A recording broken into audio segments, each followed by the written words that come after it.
The NBA's regular season has come to an end, which means we now have the full set of data available to look at and analyze as we now turn our attention to the next phase of the season. The playoffs are right around the corner, but media members will also be submitting their votes for every award in the coming days, and that's what we'll be focusing on in today's video, as I will be going through each major award, making my selections for each of them. The awards we'll be going through today include the Most Improved Player, the Sixth Man of the Year, the Defensive Player of the Year, the Rookie of the Year, and of course the MVP. And along with the selections for who I believe will win it, I'll also be discussing two runners-up that I believe are firmly in the running, but ultimately come up just short. Before we start though, it turns out a good amount of you watching right now aren't even subscribed to the channel, so if you enjoy the content, consider hitting the subscribe button and leaving a like on the video, as not only does it help out a ton, but I'd also very much appreciate it.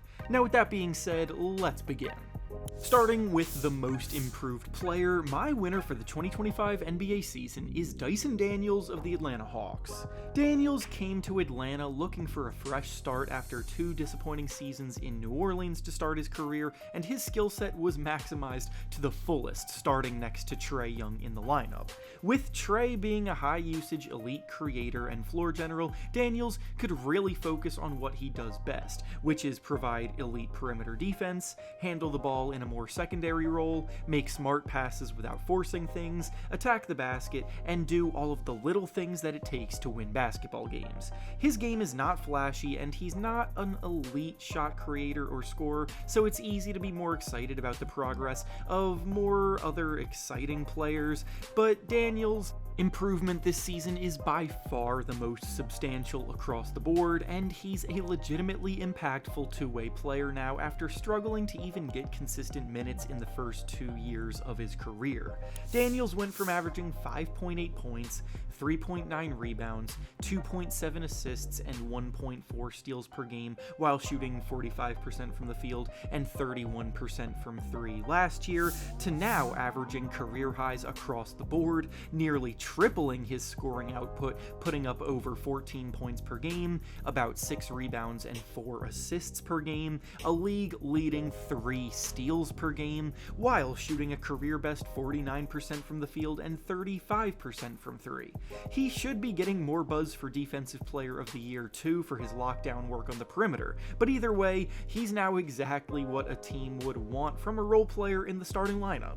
As for the runners-up for this award, we have Cade Cunningham and Tyler Hero. Hero made his first All-Star game this year, taking the reins from Jimmy Butler in Miami, and has helped keep them afloat amongst all the madness. Cade Cunningham has gone from borderline All-Star caliber to a bona fide superstar, leading the Pistons to the playoffs for the first time since 2019, and both of these guys definitely deserve a ton of credit for how much they have improved too, but Dyson Daniels has simply improved the most. The next award we'll be going over is the Sixth Man of the Year award, and the winner for the 2025 NBA season is Peyton Pritchard of the Boston Celtics. Pritchard has been grinding hard behind the scenes, trying to prove that he belonged in the Celtics rotation as an everyday player who can help them win. And with the team's margin for error being so thin as a title contender, it wasn't always easy for him to prove himself. But this year, he came out of the gates hot and never looked back. The Celtics starting lineup is already stacked with star caliber guys that can all go off on any given night, so for opposing defenses to then have to be shell-shocked by Pritchard's energy when he subs in has been overwhelming. Pritchard is putting up about 14 points per game, shooting the ball 46% from the field and 41% from three, while taking 8 3-point attempts per game, bombing away any chance he gets. He's one of the most efficient volume 3-point shooters in the entire league, and the fact that he's also quick and crafty off the dribble makes it tough for defenses that try to overextend on him,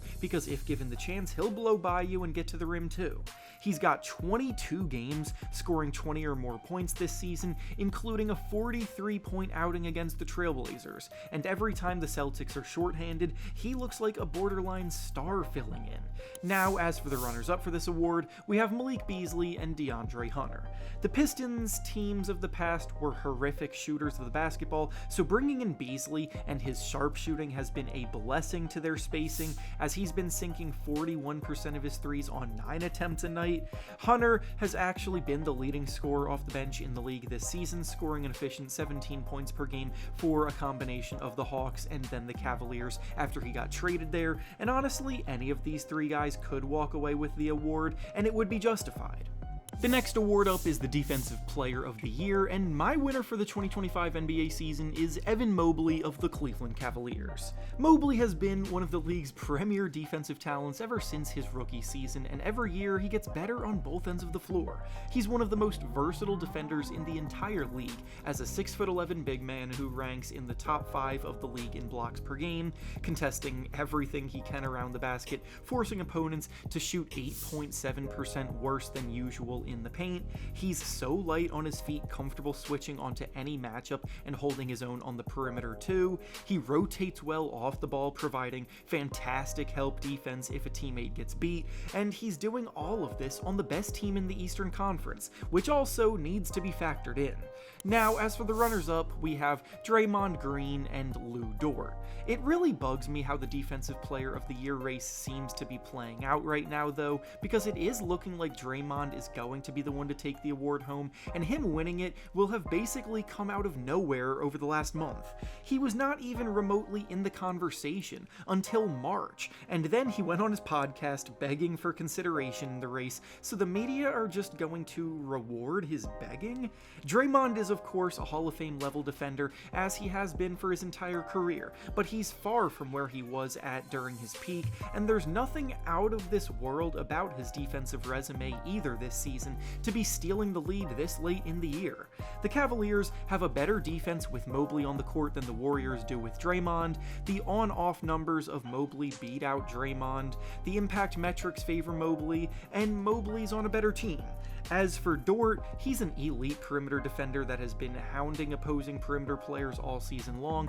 doing it on the league's #1 ranked defense, so he'll garner a ton of third place votes, but for the top two, it is a worthwhile debate that I think the media are going to end up getting wrong. The next award up is the Rookie of the Year, and the player taking it home this season is Stephon Castle of the San Antonio Spurs. This year's rookie class hasn't necessarily provided a bona fide star in the making, which has made the Rookie of the Year race more competitive, with plenty of above-average talent producing at a solid rate this season, but Castle has been the one doing it the most consistently from start to finish on both ends of the floor, and has caught fire over the last month and a half to secure the victory in this race. On the year as a whole, Castle is averaging about 15 points, 4 assists, and 4 rebounds per game, using his impressive strength to outmuscle defenders on his drives, while also showing off impressive body control on his ability to stop on a dime, to compose himself around the rim, and throw defenders off. He definitely needs to improve as a three-point shooter, but when he gets ahead of steam going to the basket, he's been very tough to slow down. With the Spurs' playoff hopes fizzling when Victor Wembanyama got injured too, Castle has been even more heavily featured since the end of February, and over the last 24 games he's played. He's scored 20 or more points in 13 of them, producing more consistently at a high level. All of that is included on top of the fact that he's already a phenomenal perimeter defender, who should make plenty of all-defense teams in his future, so the Spurs are definitely happy with their pick a year later. Now, as for some runners-up for this award, we have Zachary Risacher and Alex Sarr. Risacher started to emerge at the end of the year, giving Castle a good run for his money, but ultimately time ran out on his charge, and his season-long resume doesn't quite stack up. He's been a starter for the play-in Team Hawks all season long though, and he's looking like the kind of player that will at minimum thrive in a 3-and-D role. His off-ball movement gets rewarded with a quick trigger and an innate ability to find space and convert. His spot-up shooting has been improving month to month, and he just put up 38 points against the Nets, catching fire in a game where the shots he was making weren't even coming off the dribble, showing that he doesn't need to be an elite self-creator to score in bunches. As for Alex Sarr, he's comfortably in the top 10 of the entire NBA in blocks per game this season as a rookie, providing impressive rim protection skills to provide a necessary pillar to build around on that end. Offensively, he has a lot of work to do as a finisher at the rim and as a more efficient shooter to play as a stretch big, but in general, he's putting up good numbers and has shown a lot of promise after being the #2 pick in the draft. And finally, we've arrived at the biggest award of all, the MVP of the season, and the winner for 2025 is Shai Gilgeous-Alexander of the Oklahoma City Thunder. The Thunder have been an absolute juggernaut all season long this year, with the best record in the entire NBA, and Shai has been the driving force of it all. He's taking home this year's scoring title, putting up an incredible 32.7 points per game, shooting 52% from the field and 37% from three. He's in the top 5 of the league in steals per game, while also blocking 1 shot per game, which as a guard is ridiculous. He's dropped 40 or more points 13 times, 50 or more points 4 times, and his body control is truly the best in the league, which allows him to never be out of control on the ball, creating space with a bevy of body fakes and feints. He easily pulls up, making shots over tight contests, and he's the best finisher at the rim of all the high-volume scorers as well. Getting it done at a truly elite level on both ends of the floor means something in this league, and doing it for the best team in the NBA is just the icing on the cake. So while the MVP race is very tight this year, Shai will be the rightful winner. Now as for the runners-up though, we of course have Nikola Jokic and Giannis Antetokounmpo. It's really just a two-man race, with Jokic staking his own rock-solid claim for the award, as he's already a 3-time winner of the MVP, arguably having the best season of his career this year. Averaging a 30-point triple-double is genuinely bonkers, and his ability to function as a one-man offense has never been more clear than it has been this season, keeping the Nuggets afloat amongst so much turnover and turmoil. But unfortunately for him, the winning impact is simply too far apart for his numbers to close that gap, as the Nuggets are 18 games behind the Thunder in the standings, in 4th place in the West. And with that being said, that's all I have for you today. Make sure to like the video, subscribe to the channel, and comment down below who you want to see win each of these awards. Thanks for watching, and I'll see you all next time.